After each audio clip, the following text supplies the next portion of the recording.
Maraming pong salamat sa inyong pagdating dito sa aming rally kung saan inaharap po namin sa inyo ang ating mga magigiting na mga kandidato ng alyansa para sa Senado. Bakit po tinawag na alyansa itong samahan po na ito?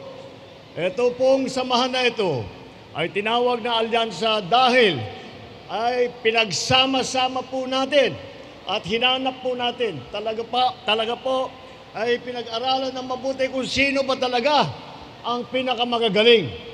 Hindi lang yung sikat ang pangalan, hindi lang yung kilala sa buong Pilipinas. Kung hindi, tinignan po natin kung ano ba ang kanilang naging record, kung ano ba talaga ang kanilang nagawa habang sila ay nasa serbisyo publiko.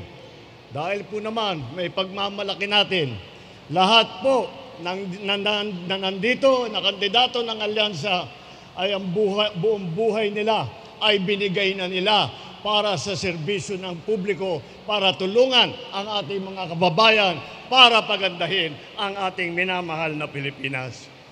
Narinig nyo na po ang kanilang mga karanasan at narinig nyo na po ang kanilang ninanais na gawin, ano na yung kanilang nagawa, at nakikita maliwanag naman po lahat po ng kanilang pinaplano, lahat po ng kanilang ginawa sa nakaraan ay para tulungan ang taong bayan.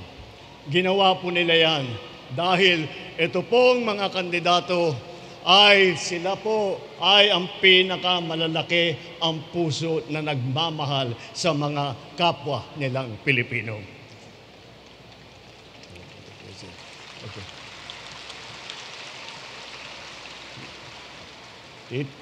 Pag tinitignan ko po, ako ay napakapalad dahil sinasabi ko, mukhang unang-una, napakalakas ng aming ticket. Ngunit bukod pa doon, ay napakapalad ko bilang Pangulo na makakasama ko sila, na sila kasama sa executive, sila ay nasa legislatura, kasama namin sa executive, ay mayroon kaming tulungan, magkakatulungan po kami. At wala na akong hihingin kung sino ba yung mas magaling pa kaysa sa dito sa grupong ito. Naririnig ko po yung ating mga katunggali ay siguro ninenervyos po sila. Kasi kung ako man, kung tatakbo akong senador at wala ako dito sa grupong ito at titignan ko sila, naku, nenervyosin din po ako. Sasabihin ko, mahirap na laban ito. Masyadong magagaling itong katapat ko, masyadong sanay, masyadong marunong at masyadong nagmamahal sa Pilipinas. At kaya naman po, malakas ang loob ko po na humarap sa inyo at ipakilala natin itong ating mga kandidato para sa Senado sa darating na halalan sa Mayo. Alam nyo po, hindi po siguro na kagaya po ng aking nasabi na nakita po ninyo kung ano yung kanila, narinig na po ninyo kung ano kanilang mga plano, kung anong kanilang naranasan, at nakita naman ninyo ang mga record nila na napakahusay. Talagang naman, iba-iba po naman ang pinanggalingan. Marami na pong pinagdaanan itong mga kandidato natin. Tignan po natin, kung itong grupong ito, walo sa kanila ay dumaan na sa Senado. Ang 8 yun, Senator Cayetano, Senator Lacson, Senator Lapid, Senator Marcos, Senator Pacquiao, Senator Revilla, Senator Soto, at Senator Tolentino. Ang bigat naman na grupo na to.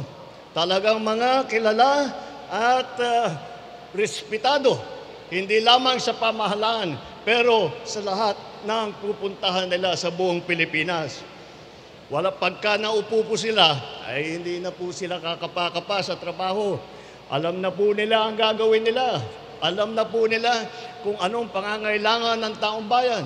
Alam na po nila kung paano paandarin ang gobyerno upang ang mga pangangailangan ng ating mga kababayan ay maibibigay nila. Yan po ang serbisyo sa publiko na ipinapakita nila. Pinakita nila nung senador sila, ipapakita nila kapag sila naluklok ulit sa mataas na posisyon ng senador. At pito naman po ang dumaan sa mababang kapuluan. Naging congressman po, House of Representatives, subok na subok po sa batasan. Ang mga naging congressman po rito, Congressman Abalos, Congressman Binay, Congressman Cayetano, Congressman Marcos, Congressman Pacquiao, Congressman Tulfo, at Congressman Villar. Hindi po bagito, wala pong bagito dito.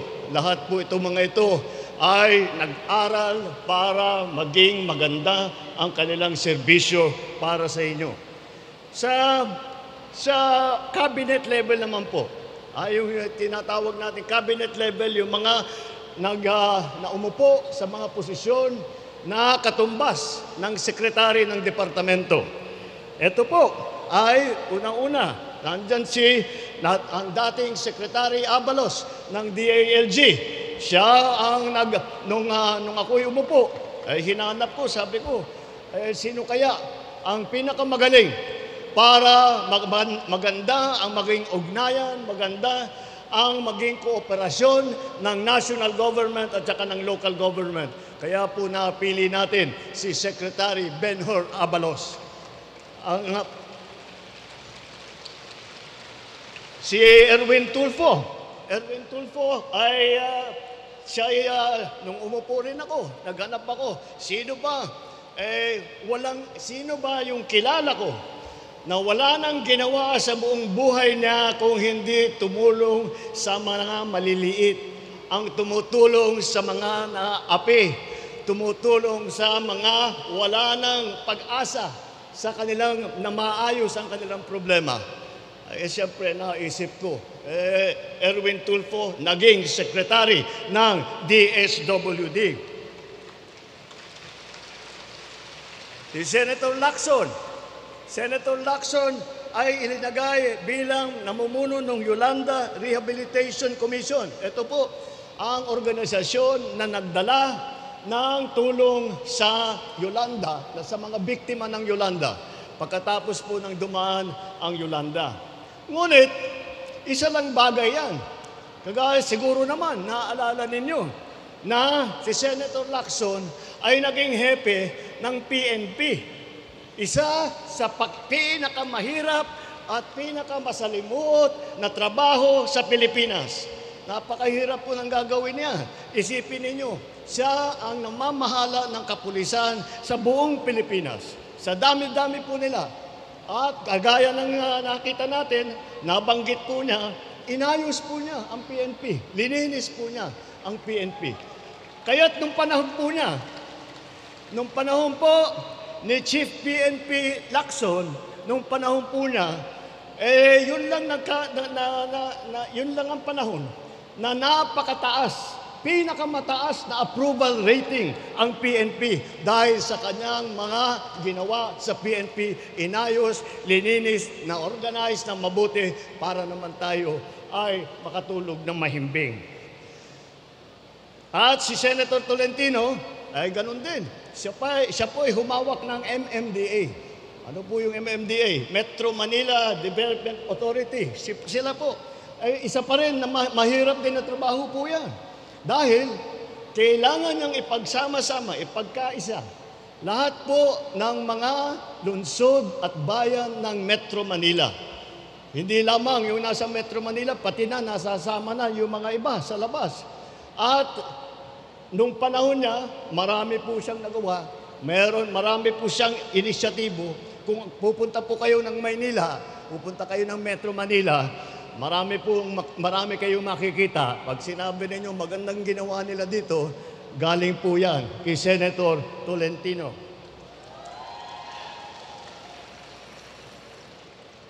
Alam na nila ang trabaho ng gobyerno mula sa kabinete.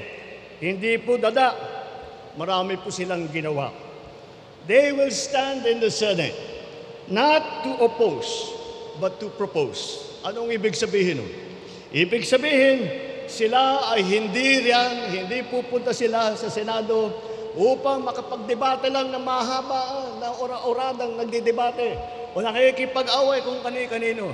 Sila po ay pupunta sa Senado upang gawin lahat para pagandahin po ang mga buhay ninyo, ang buhay ng inyong mga pamilya. 3 naman po ang naging gobernador na matataas, na malalaking mga probinsya. Unang-una po, Governor Jaime Marcos, doon po sa amin, sa Ilocos Norte. Andun po siya. Siya ay nahawakan niya ng 3 term, 9 na taon ang Ilocos Norte. Ang Ilocos Norte, dyan nagpasok na yung aming mga turista, nagpasok na pinagandang agrikultura. At nakita naman natin ang improvement nung siya ay nandyan. Ang isa pa ang naging gobernador, Senator Lito Lapid, gobernador ng Pampanga. Alam niyo po, napakalaki din ng Pampanga. Ngunit, pumunta po kayo sa Pampanga yun. Tignan po ninyo kung gaano kaganda ang pag-uunlad ng probinsya ng Pampanga. May kinalaman yan. Pagka susuriin po ninyo ng mabuti, yung mga progresong yan, yung mga kaunlaran na nakikita nyo, meron yan. Titignan mong mabuti, may kamay ang ating gobernador Lito Lapid sa lahat ng mga nangyari dyan. At saka, meron din tayong gobernador na sumasayaw. Governor Bong Revilla ng Cavite. Pero hindi lang po, hanggang sayaw lang yan. Ay, siyempre, magaling talaga siya sa ganyan. At naiinggit nga kami, naiinggit ang mga ibang kandidato kasi kailangan din nilang tapatan ang sayaw ni Governor Bong Revilla. Pero, alam niyo po, ang Cavite ngayon ay ang pangalawang pinakamalaki na probinsya sa Pilipinas na. At yan po ay dahil marami pong trabahador na pumasok sa Cavite para magtrabaho sa Maynila.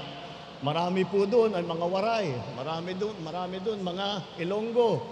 At yan po ay kagaya ng, kung tutusin po ninyo, ay napakahirap. Kasi magtatayo kayo ng bahay, maglalagay kayo ng bagong kalsada, maglalagay lahat ng serbisyo na kailangan ng tao para mabuhay ng disente. Yan po ang ginawa ng ating Governor Bong Revilla. Meron pa tayong 3 na mayor, na naging mayor ng iba't ibang lungsod.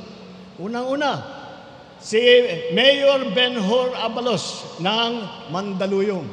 Siya po ay matagal na nagsilbi bilang mayor ng Mandaluyong at sa panahon po na marami pong natanggap na premyo ang Mandaluyong dahil po sa mga inisyatibo na ginawa ng ating butihing Mayor Benhur Abalos. Meron din tayong naging mayor po, Mayor Abe Binay ng Makati. Alam niyo naman siguro, ang Makati ay ang Makati ang pinakamayaman na lungsod dito sa Pilipinas. Kaya naman, anong ginawa? Maganda nga, maraming malalaking negosyo doon eh. Kaya maraming pondo na gagamitin. Anong ginawa ni Mayor Abe Binay? Ginawang libre lahat. Lalo na para sa matatanda, binigay na lahat ng serbisyo, lahat ng healthcare, lahat ng meron silang ginaya po ng national na yung pagka umabot po ng 100 taon, ang isang tao, may premyo, bibigyan ng konting premyo, meron pang cake. At lahat ng serbisyo ng City of Makati ay libre naman para sa kanila. Kaya naman po, kitang-kita po ang malaking puso ng ating naging Mayor Abe Binay. At wag po natin kalimutan, kung pag-uusapan po natin ay local government, si Senator Soto po, siya ay naging, baka hindi nyo po alam, naging Vice Mayor po siya ng Quezon City. So, kaya alam ko, nakikita nyo siya sa Senado, nakikita nyo siya bilang isang senador. Ngunit, dumaan po siya sa local government, kaya't alam po niya kung hindi lang yung sitwasyon mula sa taas, alam po niya ang sitwasyon mula sa grassroots level. At tignan po natin, hindi po natin kinakalimutan ang ating kababaihan. Dahil 4 dito sa ating kandidato ay babae. At masasabi ko, dahil kilala ko naman sila ng mabuti, hindi po pangkaraniwan na babae ito. Itong mga ito, siguro ito yung pinakamatatapang na makikita mo. At makakasiguro po kayo, makakatiyak po kayo ng mga kababaihan dahil sa kanila, dahil sa ating 4 na babaeng kandidato, ay maririnig ang boses ng kababaihan. At ipaglalaban nila at ipagtatanggol nila ang karapatan ng lahat ng kababaihan. Yan po ang mga babae na nasa kasama natin sa ating ticket. At dahil ang trabaho ng senador ay maging mambabatas, kaya naman, masasabi natin, pati doon, meron tayo mga sanay na mambabatas at meron tayo na abogado. 4 po ang abogado dito sa grupo pong ito.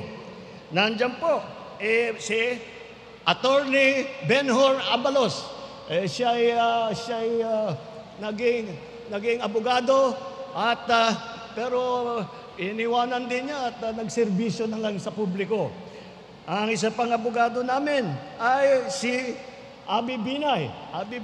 Attorney Abi Binay din si Mayor Abi Binay. Attorney din yan.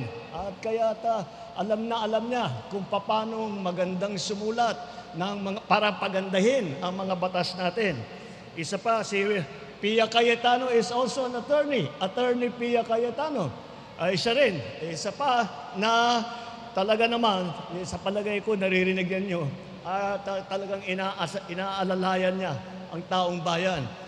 Ganon ang niya, ganon po ang kabaitan niya, pati kayo pinag-exercise. O, kita ninyo, ngayon, napunta lang kayo sa rally, napag-exercise pa kayo para lalakas po mga katawan ninyo.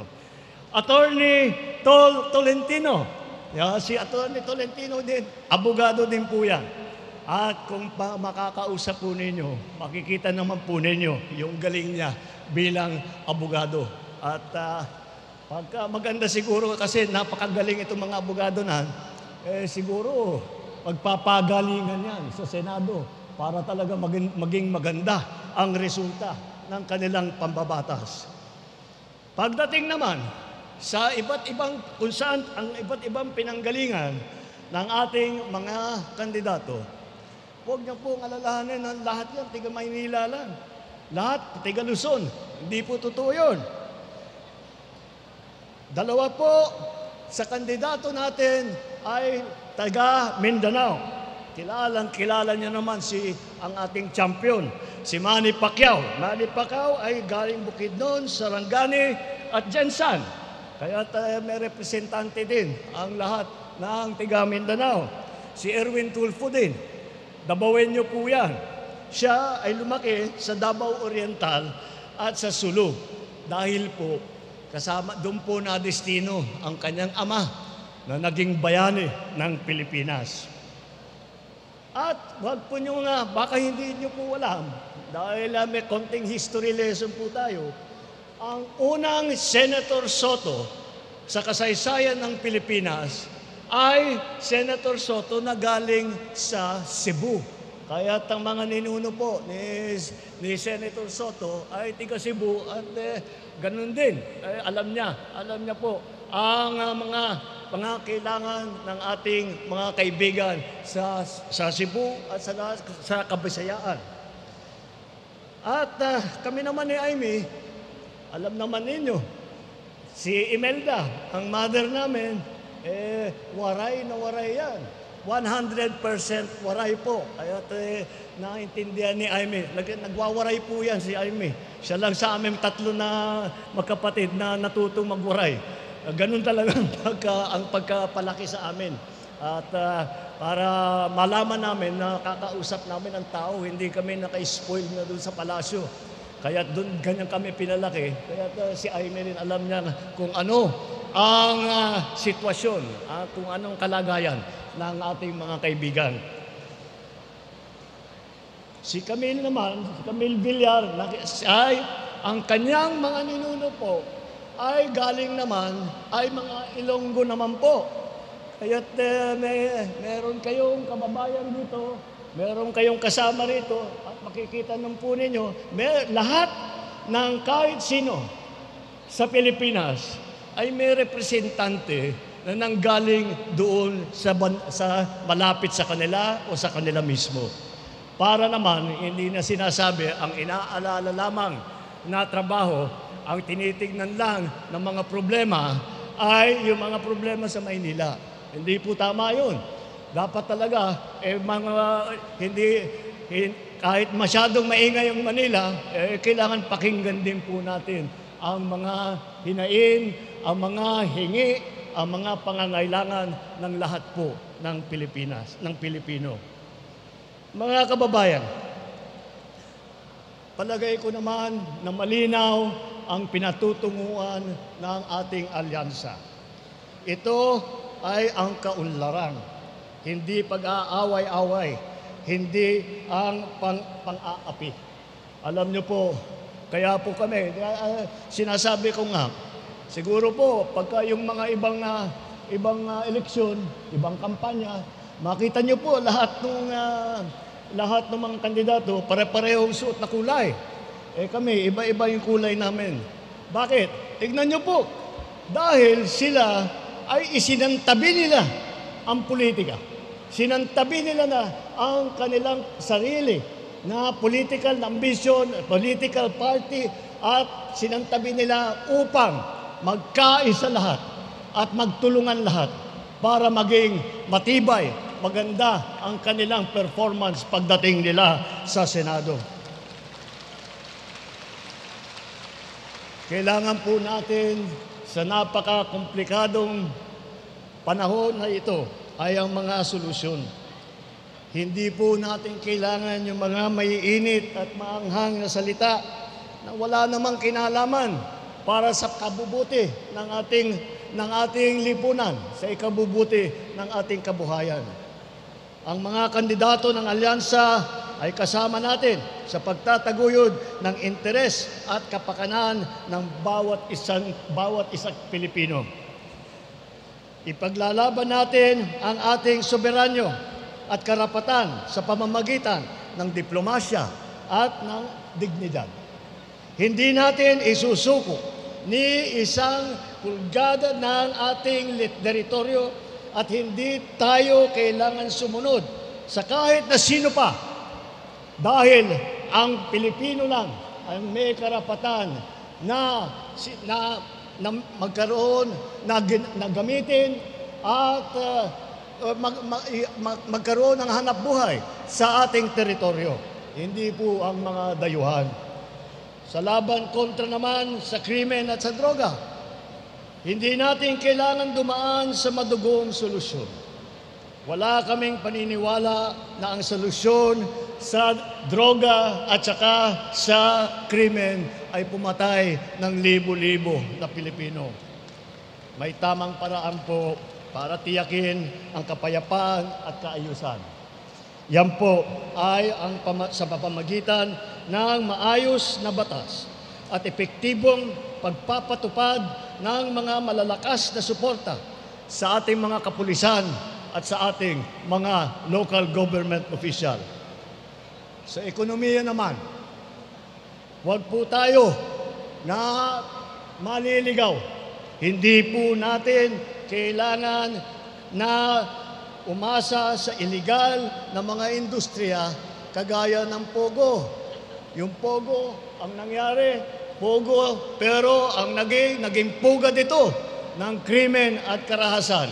Kaya po ibinan na natin, itigil na natin, marami po tayong ibang mas magandang pwedeng gawin para sa mabuting hanap buhay.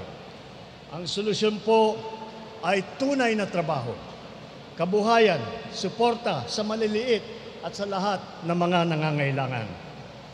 Magkakaisa po tayo sa pagpili ng mga lider na tapat sa tungkulin. Buo ang panindigan at handang maglingkod para sa taong bayan, para sa buong Pilipinas at ipaglalaban ang Pilipinas kahit saan sa buong mundo. Puso nating suportahan po at iboto ang alyansa para sa bagong Pilipinas. Ito po ang aming mga kandidato. Ito po ang aming pinagmamalaki. Ito po ang magdadala ng kabutihan ulit sa ating bansa. Ang ating mga kandidato, Alyansa para sa Bagong Pilipinas. Mabuhay ang Alyansa para sa Bagong Pilipinas.